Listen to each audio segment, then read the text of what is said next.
Stop. মাংস ভুলে যাও, খুলনা স্টাইলে ফুরানি বাটা দিয়ে কচু আর কার্ফু মাছ, স্বাদ এমন যে একবার খেলেই আবার চাইবে।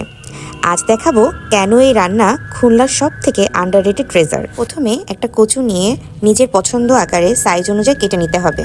তারপর গরম পানিতে হালকা লবণ ও হলুদ দিয়ে এই কচুটাকে সেদ্ধ করতে দিতে হবে, যেন 80% কচুটা সেদ্ধ হয়ে যায়। কচুটাকে সেদ্ধ হতে দিয়ে পাশাপাশি আমরা মাছটাকে ম্যারিনেট করে নেব।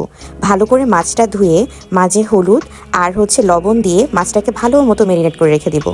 একটু পরেই কচুটা সেদ্ধ হয়ে গেলে কচুটার পানি ঝরিয়ে রেখে দিব। একটা কড়াইয়ে পরিমাণ মতো পেঁয়াজ, তেজপাতা, দারুচিনি এবং এলাচি দিয়ে কিছু লবণ দিয়ে ভালোভাবে নাড়িয়ে নিব। পাশাপাশি দিয়ে নিব আদা, রসুন এবং জিরা বাটা এবং পরিমাণ মতো হলুদ ও মরিচ বাটা। দিয়ে দিব বেশ কয়েকটা কাঁচা লঙ্কা, দিলে টেস্টটাই ডিফারেন্ট হয়ে যাবে।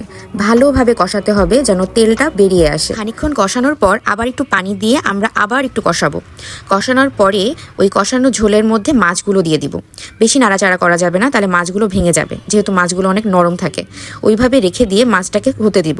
এর মধ্যে পানি দিয়ে দিব যেন মাছটা ভালো মতো রান্না হয়ে যায়, অ্যাটলিস্ট 70%। এখন আমরা আমাদের স্পেশাল এবং ম্যাজিক্যাল মশলাটা রেডি করব, ফুরানি বাটা। আমি কিছুক্ষণ আগেই জিরা এবং পেঁয়াজ ভালো মতো করে ভেজে তারপর একটু ঝোলের পানি দিয়ে বেটে রেখেছি। মাছটা হয়ে এলে দেন মাছগুলো আলাদা একটা পাত্রে সরিয়ে কচুগুলো ওই মাছের তরকারি ঝোলের মধ্যে হতে দিব।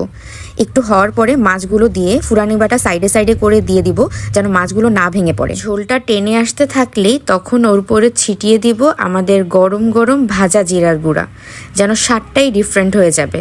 ট্রাস্ট মি, এই তরকারিটা খেয়ে রান্না করে দেখবেন, একদম মনে হবে মাংসের থেকেও বেস্ট খাবার।